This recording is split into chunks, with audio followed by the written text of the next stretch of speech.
दो रिक्शे वाले रात में पुराने कोठे के पास से गुजर रहे थे। उन्हें कोठे के अंदर किसी के घुंघरू की आवाज सुनाई देती है। लगता है अंदर कोई मधुबाला नाच रही है।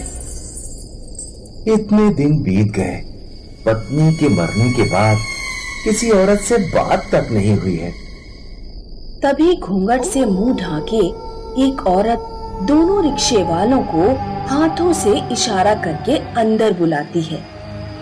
चलो चलो, वो हमें अंदर बुला रही है। दोनों अंदर जाते हैं। तभी उनके चिल्लाने की आवाज आती है, बचाओ बचाओ बचाओ। सुबह रोड पर भीड़ लगी थी। दोनों रिक्शे वालों के सिर धड़ से अलग थे। रिक्शे वालों को किसने मारा? क्या है पुराने कोठे का राज? आइए सुनते हैं कहानी कोठे वाली भूतनी। शिवालीपुर गांव में भवानी सिंह अपनी पत्नी और बेटे मोहन के साथ रहता था। भवानी सिंह का बेटा मोहन आवारा था। देर रात तक अपने दोस्तों के साथ घूमता रहता। एक दिन मोहन रात के 12 बजे तक घर लौटा। आ गए नवाब? कहाँ भटक रहा था इतनी रात तक? घड़ी में टाइम देख जरा। पिताजी, अब मैं बड़ा हो गया हूँ। अब ये टोका टाकी मुझे अच्छी नहीं लगती। ओहो, आवारा गर्दी करने के लिए मैं बड़ा हो गया हूँ और पैसे कमाने के लिए बड़ा नहीं हुआ। पैसे भी कल से तू अपने ही आप कमाएगा। सुन रही हो? कल से इस नालायक को एक फूटी कौड़ी मत देना। कल क्यों, मैं अभी चला जाता हूँ। सुन तो बेटा, अभी इतनी रात में कहाँ जा रहा है? मोहन अपनी माँ की बात नहीं सुनता और रात में ही घर से बाहर चला जाता है। मोहन नशे में था। वो चलते चलते पुरानी कोठी के पास पहुँच जाता है। एक औरत जिसका आधा मुंह ढका हुआ है, पैर उल्टे हैं, घुंघरू पहनी हुई है और छम छम करते हुए कोठे के बाहर आती है और मोहन को बुलाती है। मोहन कोठे की तरफ बढ़ ही रहा था कि तभी वहाँ मोहन का एक दोस्त आ जाता है। अरे मोहन, यहाँ क्या कर रहा है? तुझे वो कोठे के अंदर लड़की दिखाई पड़ रही है? लड़की वहाँ से गायब हो चुकी थी। मुझे तो वहाँ कोई लड़की दिखाई नहीं पड़ रही। तुझे जरूर चढ़ गई है। इस कोठे के पास मत आया कर। यहाँ कई लोगों की लाशें मिल चुकी हैं। अब तू ये बता, तू यहाँ कर क्या रहा है? बाप ने घर से निकाल दिया। चल मेरे घर चल। मोहन और रमन सड़क पर चल रहे थे। तभी वहाँ एक लड़की दौड़ती हुई आती है। सुनो, वो मेरी बहन को कोठे पर उठाकर ले गए हैं। मेरे साथ चलो, मेरी मदद करो। भाग यहाँ से, हमें कुछ नहीं पता। तू ये क्या कर रहा है रमन? हमें इस लड़की की मदद करनी चाहिए। इसके चक्कर में मत पड़, ये कोई जाल हो सकता है। कैसी पागलों जैसी बातें कर रहा है? तू जा, मैं इस लड़की की मदद करना चाहता हूँ। रमन अपने घर चला जाता है और मोहन लड़की के साथ कोठे पर पहुँचता है। जैसे ही रमन कोठे के अंदर पहुँचता है, लड़की गायब हो जाती है। मोहन देखता है कि 3 आदमी, जिनमें एक मोहन के पिता भी हैं, एक औरत को इधर उधर खींच रहे हैं। अरे, हमसे भागकर कहाँ जाएगी? पहले तो रोजाना यहाँ नाचा करती थी। मुझे छोड़ दो, अब मेरी शादी हो चुकी है। ऐसे कैसे छोड़ दें? मोहन तुरंत भागकर अपने घर जाता है। उधर भवानी सिंह अपनी पत्नी के साथ सो रहा था। भवानी की आँख खुलती है।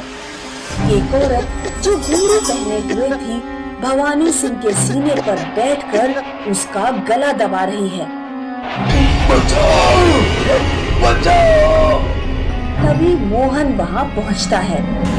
औरत गायब हो जाती है। पिताजी, कौन थी वो? आपका उस पुराने कोठे से क्या लेना देना है? 20 साल पहले की बात है। वो मेरे जवानी के दिन थे। उस पुराने कोठे पर महफिल जमा करती थी और हुसैना नाम की एक लड़की नाचा करती थी। हुसैना को गांव के एक लड़के से प्यार हो गया। लड़का भी उससे प्यार करता था। दोनों की शादी हो गई। हुसैना ने कोठे पर आना छोड़ दिया, लेकिन गांव के शराबियों ने, जिनमें मैं भी शामिल था, हुसैना का पीछा नहीं छोड़ा। एक दिन हम 3 दोस्त हुसैना के घर गए और उसके पति को मार दिया और हुसैना को कोठे पर उठा लाया। जब हुसैना ने नाचने से मना किया तो हमने उसे भी मार दिया। हुसैना की आत्मा भटक रही है, लोगों की जानें ले रही है, और इसके लिए आप और आपके दोस्त जिम्मेदार हैं। मुझे अपने किए पर बहुत पछतावा है बेटा, लेकिन अब वो मेरा पीछा नहीं छोड़ रही। आप मेरे साथ उस कोठे पर चलिए। मोहन भवानी सिंह को लेकर कोठे पर जाता है। तभी हुसैना की आत्मा वहां आती है। मुझे माफ कर दो हुसैना, मुझे अपने किए पर बहुत पछतावा है। तुम लोगों ने मेरे पति और मुझे मार दिया, इतनी आसानी से कैसे माफ कर दूं? मैं तेरा खून पी कर रहूंगी भवानी सिंह। हुसैना, इन्हें माफ कर दो, इन्हें अपने किए पर बहुत पछतावा है। तुम चाहो तो मेरी जान ले लो। मोहन की बातें सुनकर हुसैना का दिल पिघल जाता है। पुलिस स्टेशन जाकर अपना जुर्म स्वीकार करो। भवानी सिंह के पास और कोई रास्ता नहीं बचा था, इसीलिए वो पुलिस स्टेशन जाकर अपना जुर्म स्वीकार करता है। कोर्ट भवानी सिंह को 20 साल की सजा सुनाती है। तब हुसैना की आत्मा को शांति मिलती है। दिल्ली की एक आम सोसाइटी में रहता था व्यास परिवार, जिसमें थी मम्मी अनीता और उनकी बेटी प्रिया। अरे प्रिया, तुम अपना टिफिन भूल गई। मम्मी रहने दो, अब मुझे लेट हो रहा है, मेरे फ्रेंड्स मेरा वेट कर रहे हैं, मैं कैंटीन में कुछ खा लूंगी। ओहो, ये आजकल के बच्चे भी ना। तभी उनकी पड़ोसी बाहर आई। बिल्कुल सही मिसेस व्यास, मेरा बेटा भी बिल्कुल ऐसा ही है। देखिए ना, सुबह से उसके लिए टिफिन तैयार कर रही थी और वो टिफिन छोड़कर चली गई। मैं समझती हूँ आप पर क्या बीत रही है, आजकल के बच्चे होते ही ऐसे हैं। अनीता और सुशीला रोज अपने अपने घरों से बातें किया करती थी। साल बीत गए पर इनका रूटीन नहीं बदला। इनके घर इतने नजदीक थे कि इन्हें गप्पे मारने के लिए घर से बाहर भी नहीं निकलना पड़ता था। लेकिन एक रात इस सोसाइटी में एक चोर आया। उसने देखा कि सब घरों की कोई न कोई लाइट चालू है। लगता है ये सब लोग अभी तक जगे हुए हैं, मुझे बाद में आना चाहिए। लेकिन तभी उसकी नजर अनीता के घर पर पड़ी। ये घर में शायद कोई नहीं है, इससे अच्छा मौका नहीं मिलेगा। चोर पाइप के सहारे ऊपर चढ़ने लगा। ऊपर चढ़कर उसने एक तार की मदद से खिड़की की कुंडी खोल दी। लेकिन जैसे ही वो अंदर गया तो उसकी आंखें फटी की फटी रह गईं। उसके सामने अनीता और प्रिया की लाश थी। चोर पसीना पसीना हो गया। उसे समझ नहीं आ रहा था कि वो क्या करे। चोर वापस पाइप के रास्ते उतरा और भागने लगा। वो सीधा पुलिस स्टेशन गया और वहां के इंस्पेक्टर को सब कुछ बता दिया। हो सकता है चोरी करते वक्त तुमने ही उन दोनों का खून किया हो और अब बचने के लिए हमारे पास आए हो। नहीं सर, ऐसा कुछ नहीं है। वो लाशें देखकर मैं डर गया और सीधा यहाँ आ गया। मैं चोर हूँ सर, हत्यारा नहीं। इसको गिरफ्तार कर लो हवलदार। चोर को जेल में बंद करके इंस्पेक्टर और हवलदार अनीता के घर के लिए निकले। इंस्पेक्टर ने अपना पंचनामा शुरू कर दिया। अगले दिन इंस्पेक्टर फॉरेंसिक एक्सपर्ट से मिलने गए। सर, इन दोनों की मौत को 3 महीने हो गए हैं। व्हाट? ये लोग 3 महीने से मरी हुई हैं और लाश से कोई बदबू भी नहीं आ रही? यही तो मुझे भी समझ में नहीं आ रहा है सर। अब तक तो लाश का डीकंपोज होना स्टार्ट हो जाना चाहिए था। और मरने की वजह? चाकू से। प्रिया को किसी और ने चाकू मारा है और अनीता ने अपने आप को। ऐसा भी तो हो सकता है कि अनीता ने प्रिया को मारने के बाद खुद को मार लिया। हाँ, इसके चांसेस बहुत ज्यादा हैं। ठीक है सर। यहाँ से निकलकर इंस्पेक्टर सुशीला के घर पहुंचे। सर, उन दोनों को किसने मारा? यही तो पता करना है। खैर ये बताइए, 3 महीने से आपका बगल वाला घर बंद है, तो आप लोगों को शक नहीं हुआ? नहीं सर, कल तक तो सब ठीक था। सब ठीक था? अभी कल ही तो मेरी बात मिसेस व्यास से हुई थी। व्हाट? ये कैसे पॉसिबल है? उन दोनों को मरे हुए 3 महीने हो गए। क्या? नहीं सर, आप चाहो तो किसी से पूछ लीजिए।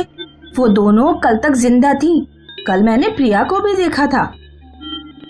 ये सुनकर इंस्पेक्टर के होश उड़ गए। उसे समझ नहीं आ रहा था कि ये कैसे हो सकता है। इंस्पेक्टर ने और लोगों से पूछा तो सबका यही कहना था कि वो माँ बेटी कल तक जिंदा थी। कुछ दिन बाद इंस्पेक्टर पुलिस स्टेशन में थे, तभी सुशीला वहां आई। सर, कुछ तो गड़बड़ है। क्यों? क्या हुआ? आज भी उस घर की लाइट्स ऑन रहती हैं। रोज अगरबत्ती की खुशबू आती है। ऐसा लगता है कि कोई वहां है, पर पता नहीं कौन। लेकिन हमने तो वो घर सील किया था। सर, आप खुद ही इन्वेस्टिगेट कर लीजिए।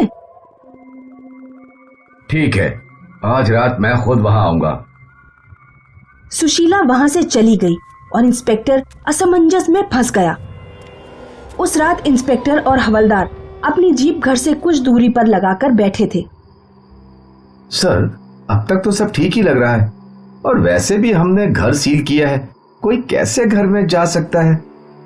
ये केस बहुत अजीब है। मर के 3 महीने हो गए और लोगों का कहना है कि वो लोग जिंदा थे। कुछ तो गड़बड़ है संजय, हमें पता लगाना ही पड़ेगा। ठीक है सर, आप चाहो तो सो जाओ, मेरी नजर है उस घर पर। नहीं संजय, इस केस ने मेरी नींद उड़ा दी है। मुझे कहां नींद आएगी? तो चलिए सर, आप और मैं फोन पे स्नेक एंड लैडर का गेम खेलते हैं। ये अच्छा आइडिया है, हम जगह भी रहेंगे और एंटरटेनमेंट भी हो जाएगा। इंस्पेक्टर और हवलदार फोन पे स्नेक और लैडर का गेम खेल ही रहे थे कि अचानक अनीता के घर की लाइट्स ऑन हुई।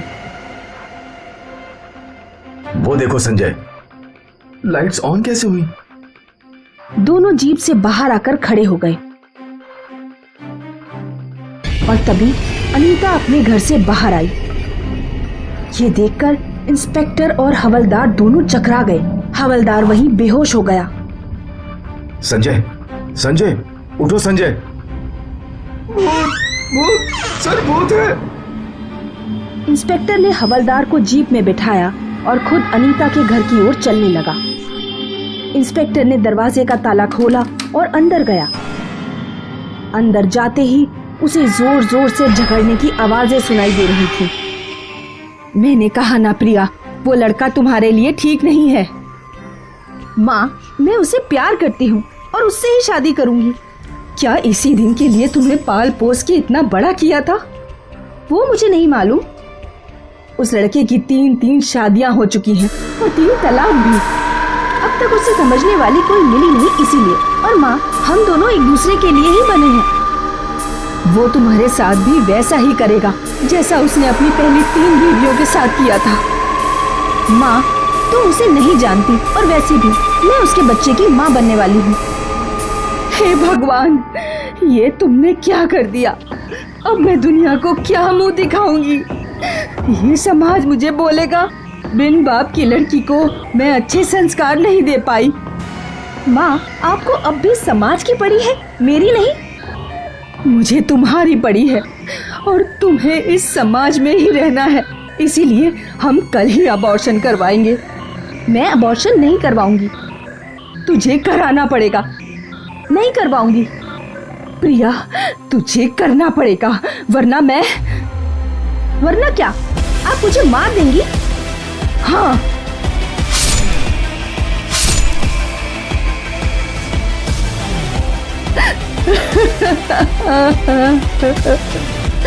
मेरी प्यारी बच्ची।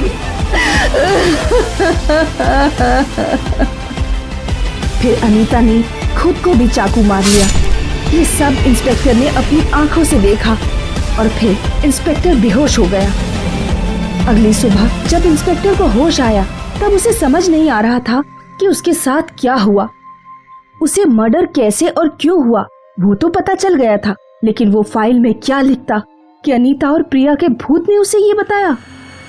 अब भी इस घर में अक्सर अनीता और प्रिया झगड़ती हैं। पड़ोसी डर के मारे रात में अपने घरों से बाहर नहीं निकलते और ये घर दिल्ली की हॉन्टेड जगहों में गिना जाता है।